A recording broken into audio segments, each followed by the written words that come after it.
بسم اللہ الرحمن الرحیم۔ شرح التہذیب 37واں سبق ہے، اور یہاں متن میں وبالنظر وہوا ملاحظۃ المعقول لتحصیل المجہول، یہ متن ہے۔ ملاحظۃ المعقول لتحصیل مجہول بالنظر وهو ملاحظۃ المعقول لتحصیل المجہول، یہ متن ہے۔ متن میں ابھی یہاں پر ہوا ضمیر ہے، تو اس ضمیر کا مرجع فعل بیان فرما رہے کہ مرجع کیا ہے؟ النظر ہے۔ یہ وہ ضمیر کا مرجع کیا ہے؟ النظر ہے، ای النظر۔ یہ النظر سے ہو ضمیر کے لیے جو مرجع ہے وہ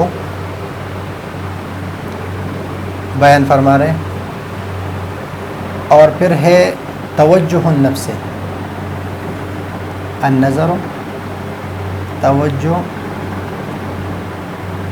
النفس، یہ معنی ہے ملاحظۃ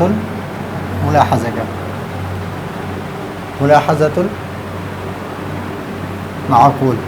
تو ملاحظہ کا معنی ہے توجہ النفس، نفس کو متوجہ کرنا۔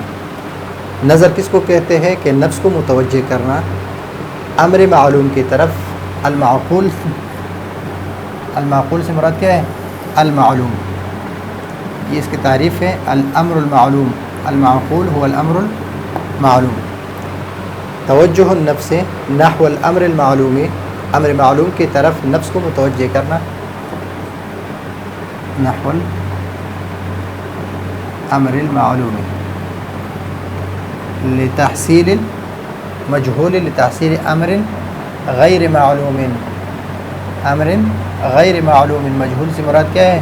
غیر معلوم ہے۔ تو یہ اس کی تفصیل ہے کہ متن میں ہوا تو ہو کے ضمیر کس کی طرف ہے؟ نظر کی طرف، تو النظر۔ ملاحظہ کا معنی ہے توجہ النفس، المعقول کا معنی ہے نحو الامر المعلوم، معقول سے مراد کیا ہے؟ امر معلوم، اور مجہول لتحصیل امر غیر معلوم، مجہول سے مراد کیا ہے؟ وہ امر جو غیر معلوم ہو۔ مثلا معلوم حیوان ناطق ہے، حیوان ناطق، ایک اس میں قوت ناطقہ اور ایک ہے زندہ ہونا، جاندار ہونا۔ تو یہ دو چیزیں آپ کو معلوم ہے، اور آپ نے انسان جو ہے اس کے بارے میں معلوم کرنا ہے۔ یہ امر غیر معلوم ہے، یعنی امر مجہول ہے۔ تو آپ نے توجہ النفس، نظر کس کو کہتے ہیں؟ توجہ النفس الی امر معلوم، یہ آپ کو معلوم ہے کہ حیوان زندہ چیز ہے، ناطق جو ہے وہ ناطقیت ہے، ادراک کلیات، اور انسان کو معلوم کرنا ہے لتحصیل امر معلوم، تاکہ انسان کو معلوم کر سکے۔ تو انسان کیا ہے؟ حیوان۔ آپ نے اس کو ترتیب دیا، اور اس ترتیب کے ذریعے سے آپ نے انسان کو معلوم کیا، تو ہے اس کو کہتے ہیں، اس ترتیب کو، کہ آپ نے توجہ النفس الی امر معلوم لتحصیل امر غیر معلوم، اس کو کہتے ہیں النظر والفکر۔ ابھی یہاں پر یہ بات تو ختم ہو گئی کہ یہ متن کی جو عبارت ہے، یہاں پر اس کو کس طرح حل کیا ہے کہ ہو ضمیر کس کی طرف راجع ہے؟ بالنظر کی طرف۔ تو النظر ملاحظہ کا معنی ہے توجہ النفس، المعقول امر معلوم، تحصیل المجہول تحصیل امر غیر معلوم اور امر غیر معلوم، یہ بات ختم ہو گئی۔ ابھی یہاں پر اس سے مراد ملاحظۃ المعقول، یا لفظ معقول ہے، لفظ معقول، یہاں سے لے کر یہاں سے یہاں تک، اس بات میں، یعنی یہ بات اسی میں ہے کہ یہاں پر معقول کی جگہ معلوم کا لفظ جو ہے معلوم، یہ کیوں ذکر نہیں کیا؟ یہ بات اسی میں ہے کہ اگر یہ کہتے کہ وہ ملاحظۃ المعلوم تحصیل المجہول، اس لیے کہ مجہول ایک مجہول ہے اور ایک معلوم ہے، تو مجہول کے مقابلے میں معلوم کا لفظ ذکر کر لیتا تو بہتر ہوتا۔ تو یہاں پر وفی العدول، یہ جواب دے رہے ہیں یہاں سے، وفی العدول، اور اس لفظ سے عدول کیا، فی العدول عن لفظ المعلوم ہے، لفظ معلوم سے عدول کیا، اس کو ذکر نہیں کیا، الی المعقول، اور معقول کا لفظ ذکر کیا۔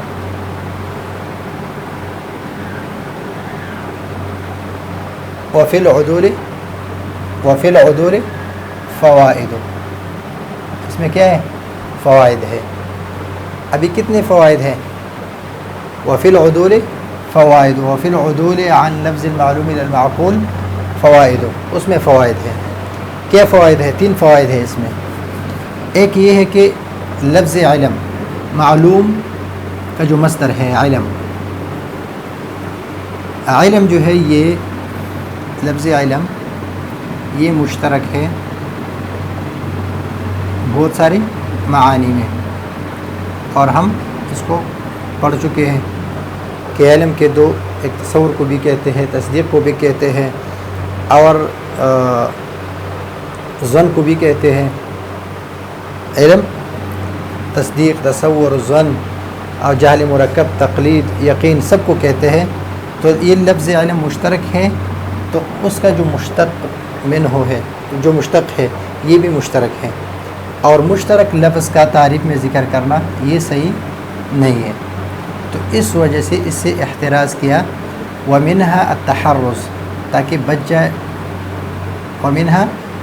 منها ہا ضمیر کس کی طرف راجع ہے؟ فوائد کی طرف راجع ہے۔ التحرز، ان فوائد میں سے ایک فائدہ یہ ہے، التحرز عن استعمال اللفظ المشترک، یہ لفظ مشترک کے استعمال سے، تاکہ لفظ مشترک استعمال نہ ہو فی التعریف، تعریف میں لفظ مشترک کے استعمال سے تحرز کرنے کے لیے کہ نظر کی تعریف میں مشترک لفظ کے استعمال سے تحرز کیا، اور مشترک لفظ اس میں استعمال نہیں کیا، اس لیے کہ لفظ معلوم جو ہے علم اس کا مصدر ہے، اور علم جو ہے یہ بہت سارے معانی میں مشترک ہے، اور جب بہت سارے معنی میں مشترک ہے تو مشترک لفظ کا ادھر ذکر کرنا یہ صحیح نہیں ہے۔ ایک تو یہ فائدہ ہے، ایک فائدہ یہی ہے۔ دوسرا فائدہ یہ ہے ومنها، اور ان فوائد میں سے، یہ ہا ضمیر کس کی طرف؟ فوائد کی طرف راجع ہے، فوائد، ومنها یعنی ومن الفوائد، تنبیہ ہے۔ کس چیز پر تنبیہ ہے؟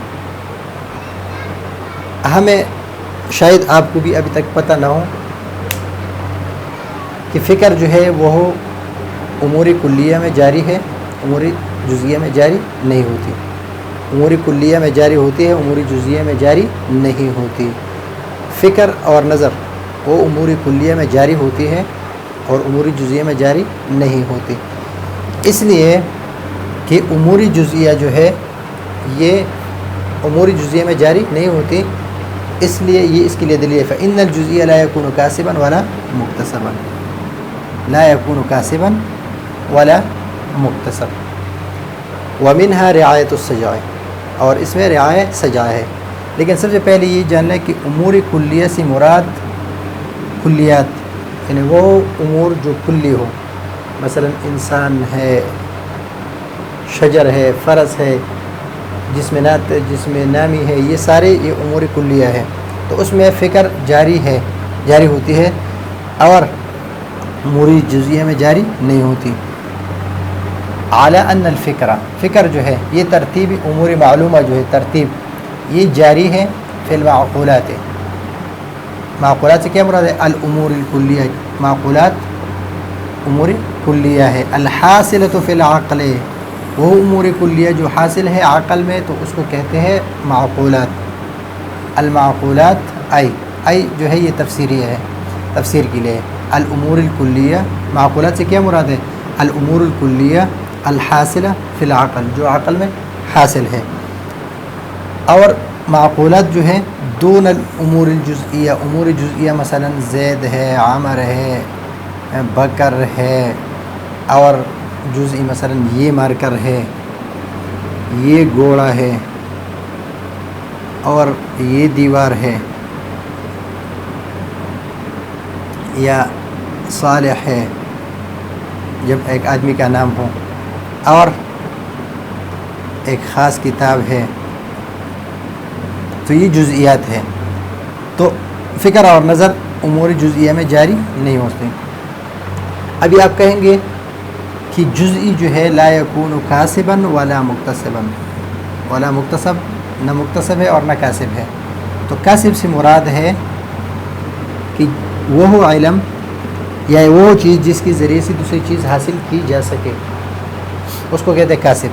اور مکتسب کہتے ہیں کہ وہ جس کو حاصل کیا جا سکے دوسرے کے ذریعے سے. مثلا کاسب آپ لے لیں تعریف یا معرف، اور مکتسب یہ لے لیں معرف، معرف بالفتح و بالکسر. ابھی اس کے ہم کہ اب جزئی کاسب کیوں نہیں بن سکتے اور مکتسب کیوں نہیں. مثلا زید ہے، زید اس کو آپ نے کاسب بنایا. کیا بنایا؟ کاسب بنایا. کاسب سے مراد ہے کہ اس کے ذریعے سے آپ کسی کی تعریف کر دیں، دوسرا نامعلوم چیز آپ اس کو ذریعے سے حاصل کر دیں.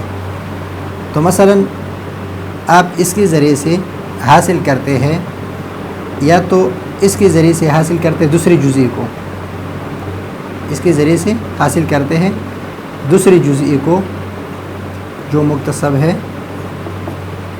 مکتسب یا جزئی ہے. تو دوسرا جزئی جو ہے یہ اس کو حاصل کریں گے. تو اس کو آپ حاصل نہیں کر سکتے، اس لیے کہ اس جزئی کے درمیان اور اس جزئی کے درمیان مثلا یہ زید ہے اور یہ جزئی جو ہے یہ بکر ہے. اب اس کے ذریعے سے آپ اس کو حاصل نہیں کر سکتے، یعنی اس کے ذریعے سے آپ اس کی تعریف نہیں کر سکتے. مثلا آپ یہ نہیں کہہ سکتے کہ بکرن زیدن. کیوں نہیں کہہ سکتے؟ اس لیے کہ اس کا حمل اور اس کا حمل اس پر یہ صحیح نہیں ہے، کہ ان کے کاسب کا حمل مکتسب پر ہوتا ہے اور یہ حمل صحیح نہیں ہے. اس لیے کہ دونوں متباین ہیں، دونوں آپس میں کیا ہے؟ متباین ہیں. دونوں آپس میں متباین ہے اور دو متباینین کے آپس میں حمل نہیں ہو سکتا. تو یہاں پر جزئی کے لیے کاسب نہیں ہو سکتا. یہ جزئی جو زید ہے یہ اس کے لیے کاسب نہیں ہو سکتا. اگر یہ زید کاسب ہو کلی کے لیے، اس کے لیے کلی کے لیے، پھر دیکھیں گے کہ یہ زید، یہ جو جزئی ہے یہ اس کلی کا فرد ہے یا فرد نہیں ہے. مثلا اگر یہ اس کا فرد ہے، مثلا الانسان ہے، اگر ہم کہیں کہ الانسان زید، کہ انسان زید ہے، انسان کیا ہے؟ زید ہے. تو اس میں کیا ہے آ رہا ہے کہ آپ نے ایک عام چیز کی تعریف ایک خاص چیز سے کر دی، اور اس میں انتقال من الخاص ہے الی العام ہے، انتقال من الخاص الی العام ہے.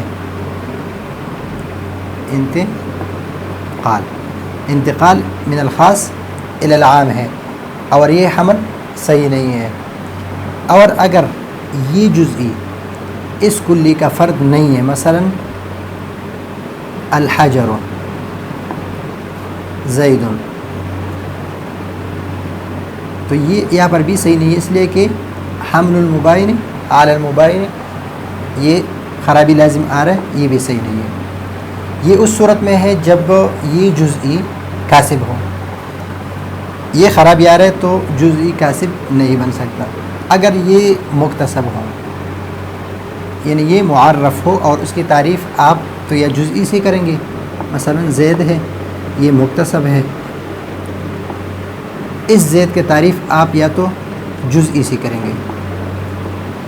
کس سے کریں گے؟ جزئی، اور اس کے لیے کاسب ہوگا. تو زید کا آپ تعریف کریں گے زید بکرن، زید بکرن. یہاں پر آپ نے کہا تھا بکرن زید، یا آپ زید کی تعریف کر رہے ہیں زید بکرن، تو وہاں پر یہ خرابی آ رہا ہے جو یہاں پر ہے کہ حمل المباین علل